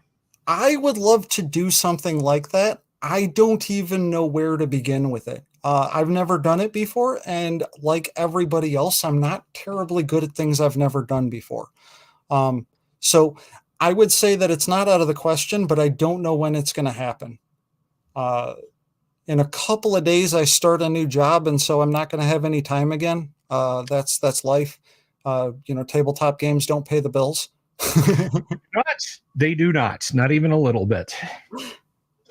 I like to let everybody know how that works, because when I was younger, I thought all games were going to make me rich, and I figured out the truth to that before I released anything, fortunately, so I don't have my heart crushed by it, but I think people should know it before they get started.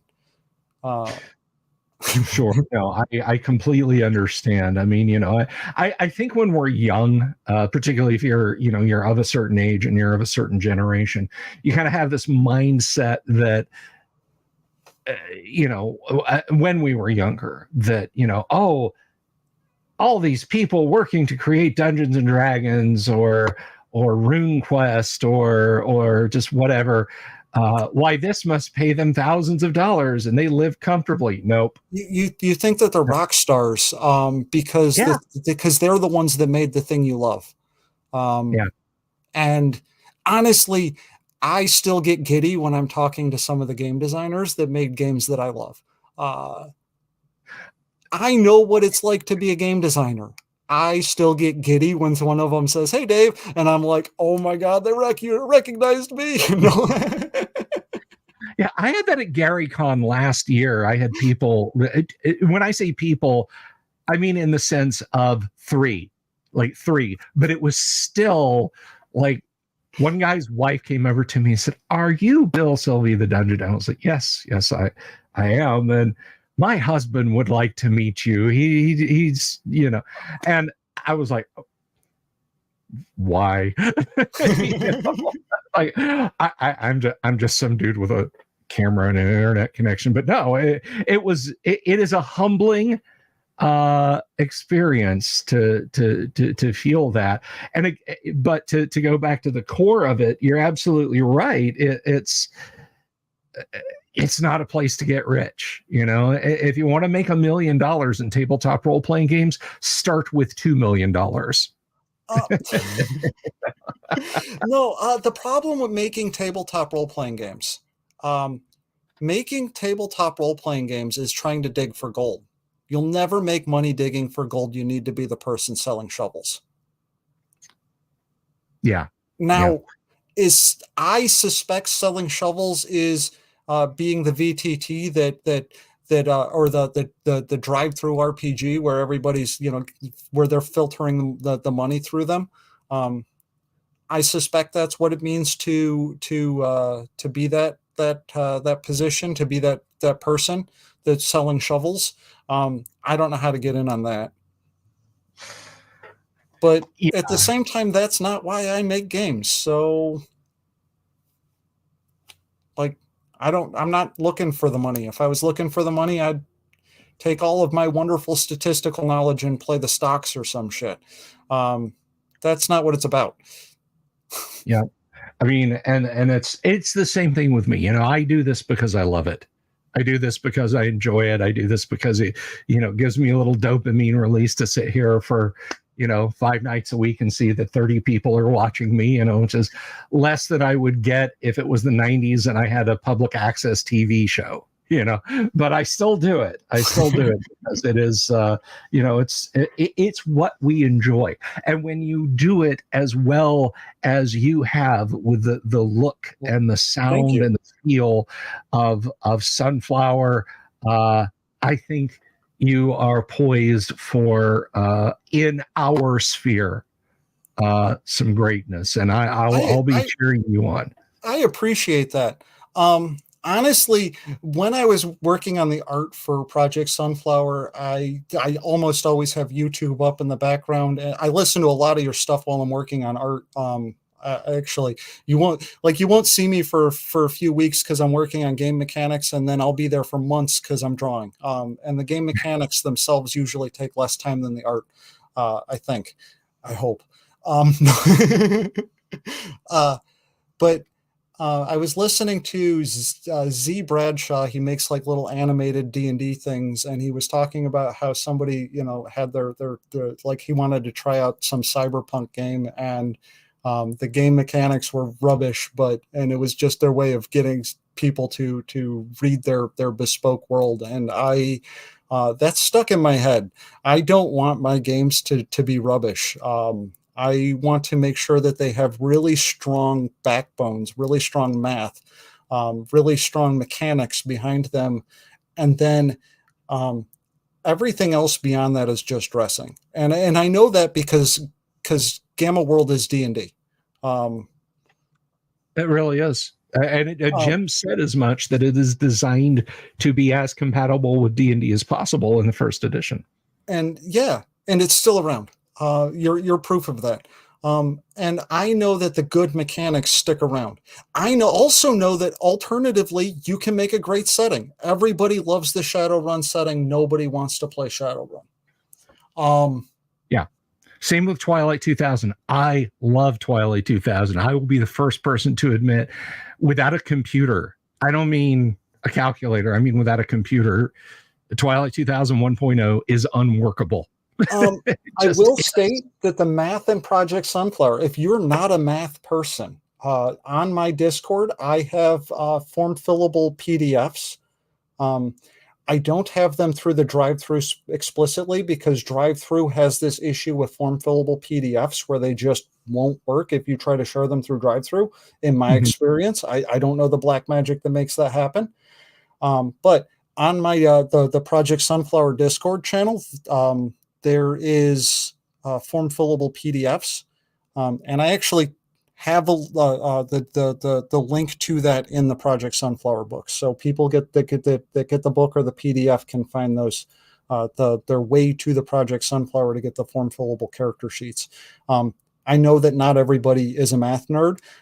Admittedly, when I first started making this, I was like, everybody who plays tabletop games is a math nerd.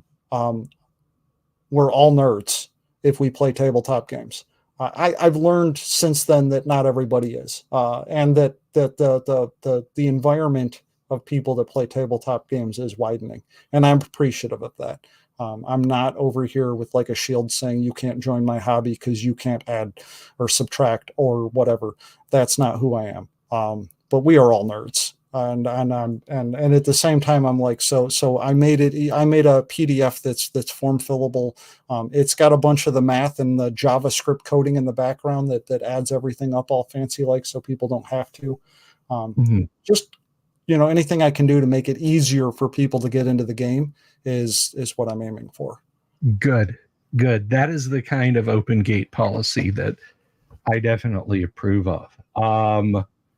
So it seems to me like you, sir, are definitely poised for some greatness. We've been, oh, good Lord, I have kept you here. I've kept you pinned down for a minute or two. Is there anything to wrap up? Anything that we haven't got covered? I mean, other than, again, guys, click the link, go get this from Drivethrurpg. It's awesome looking. But back over to you, Dave. I will say that in the back of the book, and this doesn't say it anywhere else, in the glossary, there are definitions to things that aren't actually in the rest of the book. Because I think I'm hilarious and I get to do shit like that. Well, there you go. I mean, hey, when it's when it's your meal, you can put your own spices in it. Exactly. Exactly. And if anybody's got any questions about anything, they should definitely hit me up on the Discord or on my Project Sunflower Discord, or at me on your Discord, because I'm on your Discord and I'll answer questions there too. Hopefully it'll get annoying enough that you'll send them my way. No, that's fine. If you want to give me the link in the private chat, I can share it back out here so folks can see it. And then any questions you guys have got right now, I'm not like pushing David out the door here or anything like that. If you guys have questions, please ask them. I think we could go for another 10 or 15. Yeah, I've got time. Yeah, I blocked out my time for this, and I'm on the West Coast, so it's still early here. Well, there you go. So yeah, any questions you guys have, get them in. If it's a really important question and you want to super chat it to me, I'm kidding. QPF said, "What's the oblique?" Do it. No. We've said dirty words. This video is going to get demonned. Michael Mertig says it looks interesting and good luck with it. Well, if it looks interesting enough, Michael, go buy it. Right now on delay. Yeah. On a side note, I make the same amount on the PDF as I do on the actual book. So if you buy the book and the PDF at the same time, yay for you. I am looking for how to get the thing for sharing a channel. If you click the private chat button off on the side of this window, you can paste links in. You can't paste them in to the YouTube chat. YouTube will automatically truncate it. It treats anything as spam. You can put youtube.com in YouTube chat for live video chat, and it'll call it because it thinks it's spam. Honestly, I was just trying to figure out how to get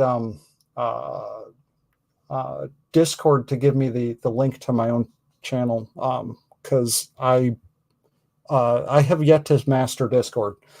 I'm fantastic at Photoshop. I can do wonders with or I don't use Adobe's Photoshop anymore. I used to all the time, and then they went to a subscription model, and I was like, I ain't got money for that.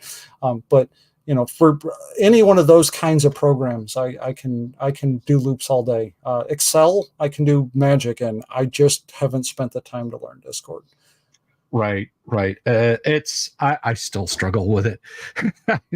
There's still things that trip me up. I mean, but there's the link to Dave's Discord, and you should definitely check it out, seek it out, buy this game, guys. It looks awesome. I want to get my hands on a copy, and when I do, I will review it. I'm pretty sure I sent you a PDF. That is probably in that we started talking in January thing. Let me see. Or at least a link to drive-through link to the PDF anyways. Sunflower, let's see.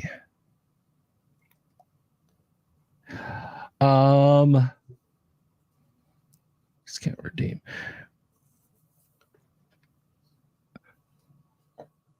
Okay. Yes. Yeah, you did. if it doesn't work, put me in. I see it over there, so I'm going to be able to download that, and I will. I'll review that, and you guys will get the Delver's thoughts on it. So I'm excited about that. I'm excited about that.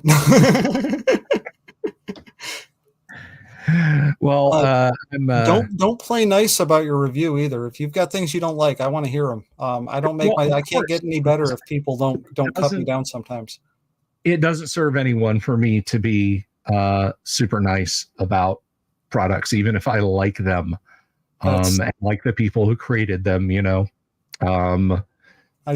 Seneca once said that a diamond doesn't get polished without friction, nor a man perfected without trials. And I'm all about some trials. I want to know what I'm doing so that way I can get better. Of course. Red One wants to see an actual play of Sunflower. If I can ever pry my Friday group away from Gamma World, maybe we'll get some Sunflower in. It shouldn't be too much of a jump. I have no idea how to. So I am utter rubbish at VTTs and trying to run games on not in person. I don't even know how I would go about that, to be honest.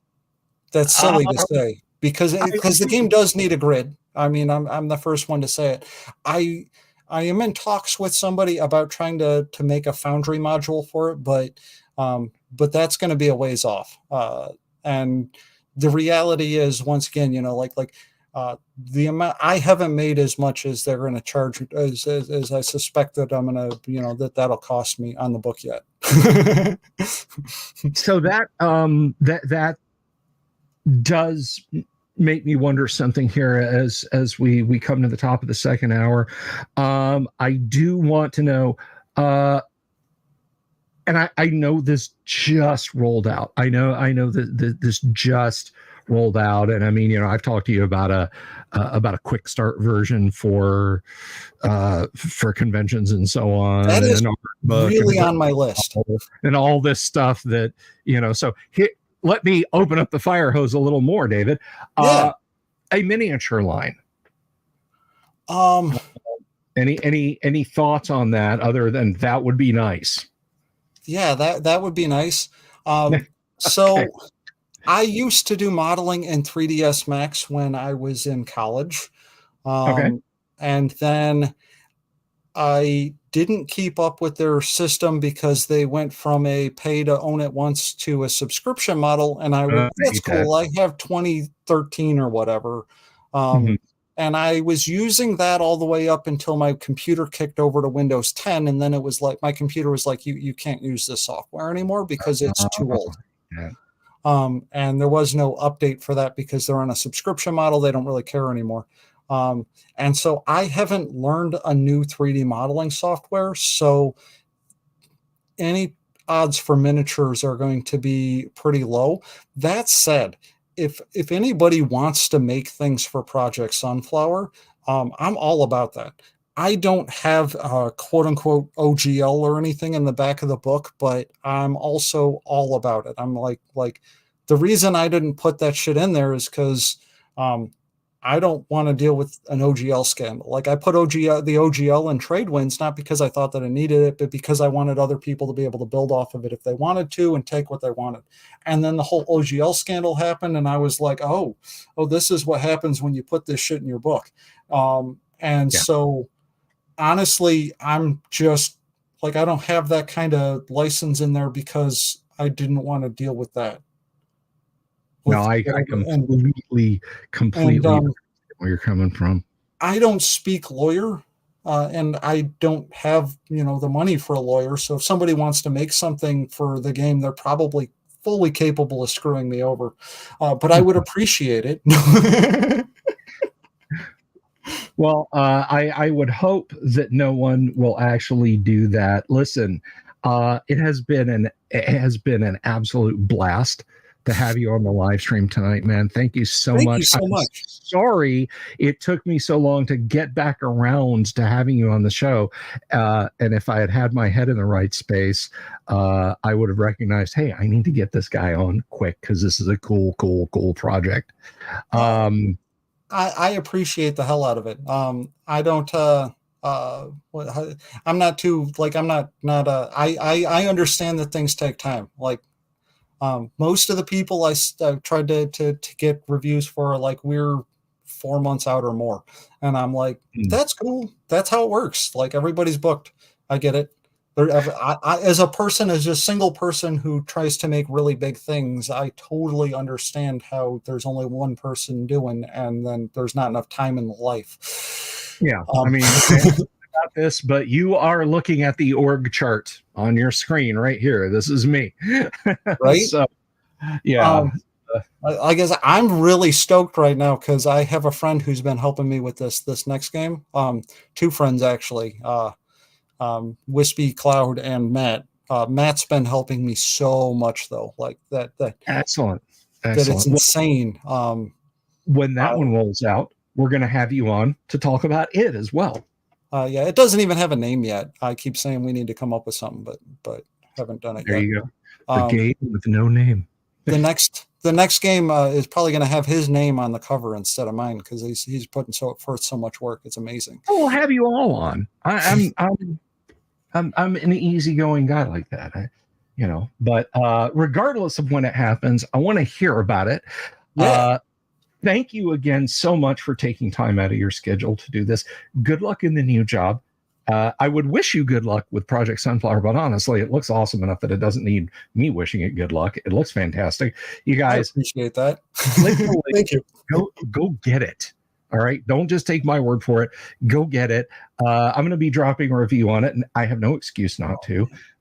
David, thank you so much for being here tonight, and I hope you'll come back real soon. Yeah. Anytime anytime that I'm at my computer anyways. Fair enough, man. Fair enough. Yeah. So please help yourself to a cheese platter and a spring water in the green room there. I'm gonna let you go, and thank you again. Have a lovely evening, sir. Yeah. Thank you so much. I really appreciate it. It's been wonderful. Peace. All right, folks, I am just about out of here. My apologies to the Black Crows. Sorry, we just ran out of time tonight. Couldn't have you guys on. We'll try it again next week. But as for everyone else, guys, thanks for watching tonight. Thanks for your questions. Definitely check out Project Sunflower. I will be back tomorrow night. We will be playing some Gamma World for your entertainment and confusion. And guys, keep your eyes peeled for those owl bears. I hear they've mutated. Peace. Love you all. See you tomorrow. Have you seen my owl bear?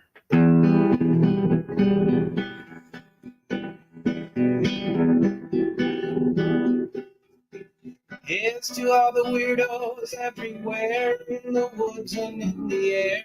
Have you seen my owl bear? Should I shave off all my hair? Bobs are all around. Some live in tunnels underground. Some are fat, some are rich, some are sleeping in a ditch.